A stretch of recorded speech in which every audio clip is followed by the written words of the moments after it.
प्रेम से बोलिए सतगुरु साहिब जी की जय हो। सतनाम साहिब। हे साहिब, आपका अनंत अनंत शुक्रिया, अनंत अनंत आभार। साहिब जी आपकी सर्वदा ही जय जयकार। आदरणीय सर्व संतों की जय हो। उपस्थित आदर के योग्य सभी जीवात्माओं को मेरा नमन। सतनाम साहिब। आप सब में बैठे परम पिता परमात्मा को शत नमन।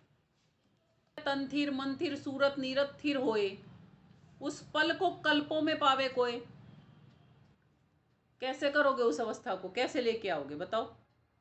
वो अवस्था आनी आसान है कि तन भी थिर हो जाए, मन भी थिर हो जाए, सुरती भी थिर हो जाए और नीति भी थिर हो जाए।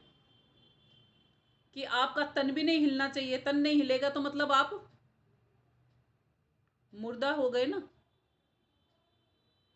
और मन भी थिर, यानी कि मन की भी कोई कल्पना, कोई इच्छाएं, कोई कामनाएं नहीं है अंदर में। सुरती मतलब आपका ध्यान भी थिर, और निर्ति आपकी श्वासें भी थिर। श्वासों का रुक जाना भी तो मर जाना ही है। और वो पल आता है, किसके जीवन में आता है पता है? उसके जीवन में आता है जो साधना सही तौर पे साधना सीख जाता है और साधता है। और साहिब कहते हैं कल्प बीत जाते हैं।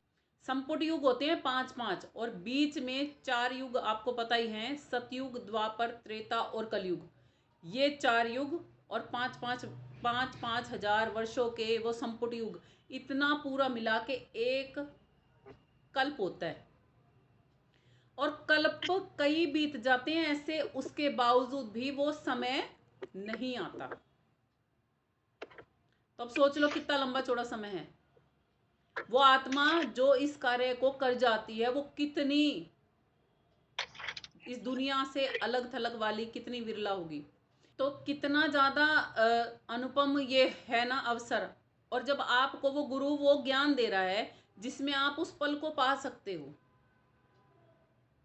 तो फिर भला आप अपने गुरु के लिए क्या ही कर दोगे। वो निस्वार्थ है। इसीलिए मैं अपने गुरु पे आज भी बलिहारी जाती हूँ। उन्होंने मेरे को ऐसी अनुपम चीज़ दी कि इस दुनिया से परे जाने तक की ताकत प्रदान कर दी। लोग मृत्यु से डरते हैं।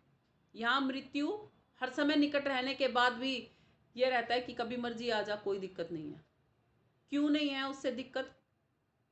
क्योंकि पता है जिस दिन मृत्यु गले लगाएगी ना, उस दिन स्वयं साहिब अपनी नगरिया में ले जाएंगे, जहाँ से यहाँ पर आना मैं तो कभी नहीं चाहूँगी। क्योंकि यहाँ पर क्या है, जन्म लेते समय भी पीड़ा और मृत्यु के समय भी पीड़ा।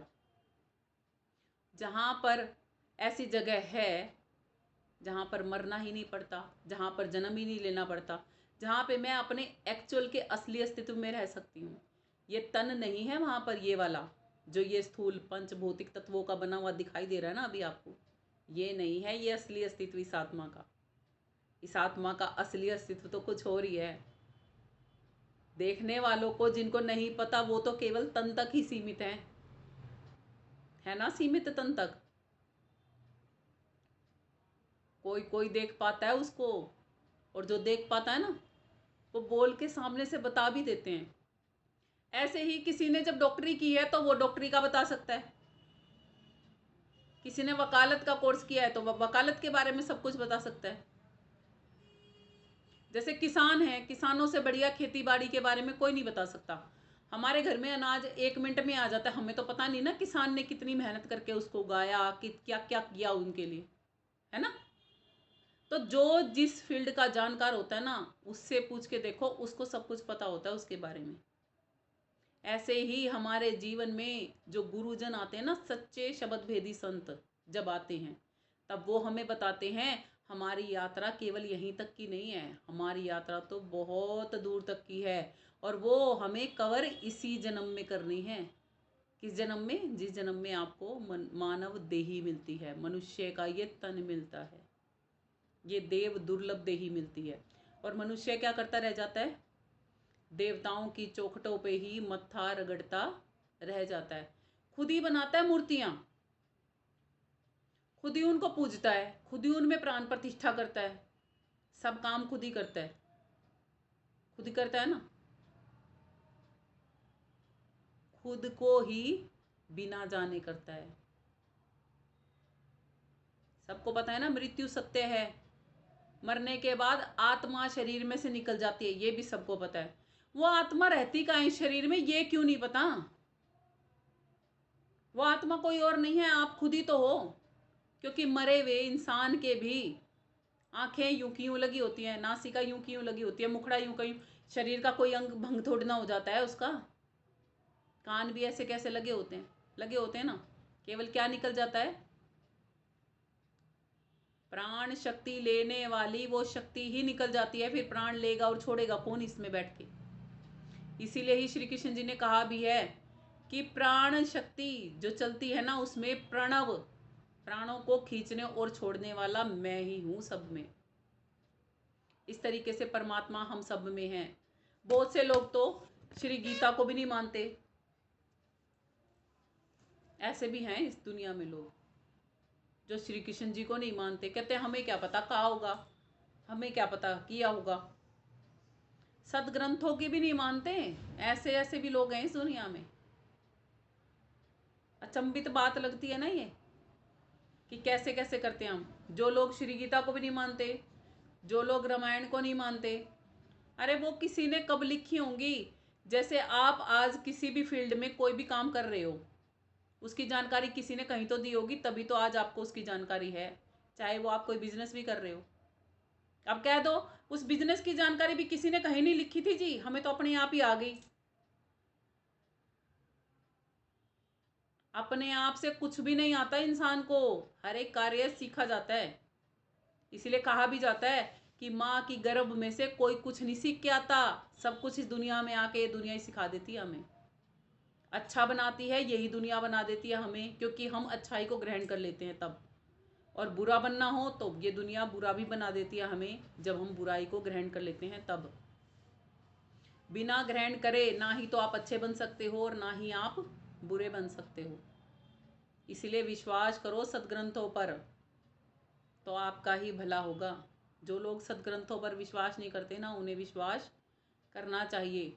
क्योंकि साहिब ने खुद कहा है कि वेद हमारा भेद हैं, वेद हमारा भेद हैं, हम वेदन में नाही, जोन से भेद से हम मिलें वो वेदन में नाही। वो भेद कोई भेदी संत बता सकता है जो वेदों से भी परे है। मालिक का भेद वेदों में होने के बावजूद भी, हम उनका पाठन पठन करने के बावजूद भी उस ज्ञान को नहीं जान पाते। क्यों नहीं जान पाते? क्योंकि कोई जानकार अभी तक हमें साथ में मिला ही नहीं था, इसलिए नहीं जान पाते। और वो जानकार ही होता है जो निस्वार्थ भावना से आपको वो ज्ञान जना देता है। उसमें उसका कोई स्वार्थ नहीं पड़ा। तरोगे आप, तरोगे, भवसागर पार होगे आप, होगे आप। उसको संसारी कोई भी चीज़ दे भी दोगे तो भी उससे कुछ नहीं होने वाला, उसका, आपका भी कुछ नहीं होने वाला और उसका भी कुछ नहीं होने वाला। क्योंकि वो चीज़ें उसके भी मृत्यु के बाद यहीं छूट जाएंगी और आपकी मृत्यु के बाद भी यहीं छूट जाएंगी।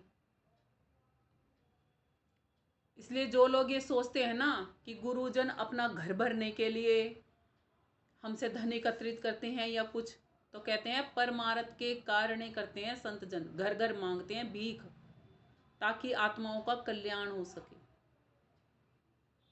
और आजकल तो इसीलिए ही है ना, सच्चे संत जो होते हैं ना वो कुछ नहीं बोलते किसी को। क्या ही कहेंगे जब लोगों की अवस्था और स्थिति ऐसी हो चुकी है तो। और जिन्होंने अपनाना होता है ना शिद्दत से, वो अपना भी लेते हैं।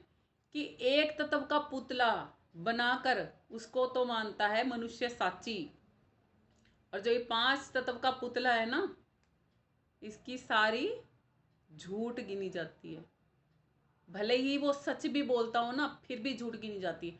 पता है ऐसा क्यों होता है? क्योंकि इस 5 तत्व के पुतले में ही बैठ के, जैसे भी आपको बताया ना, जो अवगुणों से भरना चाहता है अपने आप को, तो वो अवगुणों से भी भर जाता है। और जो सद्गुणों से अपने आप को भरना चाहता है तो उससे भी भर जाता है। इसीलिए ही इस दुनिया में झूठ भी चलता है। और हमें ज़्यादा तादाद में लोग झूठे मिलते हैं, सच्चे बहुत कम मिलते हैं। सच्चे कम मिलते हैं, इसीलिए ही सच्चों की पहचान नहीं हो पाती। झूठी ही दुनिया में झूठ का बोलबाला चलता रह जाता है। और हम वो ही, क्योंकि हम जहाँ रहते हैं फिर हम चाहते या ना चाहते उसको ग्रहण करना शुरू कर देते हैं, और जब ग्रहण करना शुरू कर देते हैं तो एक दिन हम भी वैसे ही बन जाते हैं। इसीलिए ही कोशिश करो कि सच्चे और अच्छे इंसानों का संग मिले, ताकि आपके अंदर में परमात्मा वाले सद्गुणों का विस्तार हो सके, और एक दिन परमात्मा तक जाने का जो अवसर मिला है उसे सार्थक करके, अपने जीवन को सफल करके, इस मानव जीवन के परम उद्देश्य को साध के उस परमात्मा के सदा सर्वदा के लिए हो जाओ। इस पृथ्वी को मृत्यु लोक भी कहा जाता है, और जिस जगह पर हमें जाना है उस जगह को अमर लोक कहा जाता है। जैसे कहते हैं ना, स्वर्ग भी है, स्वर्गलोक है, पाताल लोक है, मृत्यु लोक है, ऐसे ही बिल्कुल सतलोक भी है, अमर लोक भी है। जो गया है उसको तो पता है कि है, पक्का है। जो नहीं गया वो ये सोचते हैं कि पता नहीं ऐसे ही कह दिया होगा, पता नहीं ऐसे ही भाई हवा में बोल दिया होगा। जैसे आप कभी चंद्रमा पर गए ही नहीं हो, चंद्रमा पर आप कभी नहीं गए हो ना, तो जो चंद्रमा पर गए हैं वो चंद्रमा की अगर बात बताएंगे तो क्या वो झूठ हैं? जो मंगल ग्रह पर गया होगा तो वो मंगल ग्रह के बारे में बताएगा, तो क्या वो झूठ है? नहीं। तो ऐसे ही जो सतलोक में गया है उससे पूछ के देखो कि सतलोक भी है, सही में है। देखा है मैंने, तो मैं बता रही हूँ कि सही में है, पुख्ता तौर पे है। मेरी तो जगह वहीं पे है, मैंने तो वहीं जाना है यहाँ से। अब आप में से किसने जाना है किसने नहीं वो मुझे नहीं पता, वो अपना अपना आपको पता होगा कि हमने चलना है कि नहीं चलना। चलना है तो भक्ति धन पक्का कमाना पड़ेगा।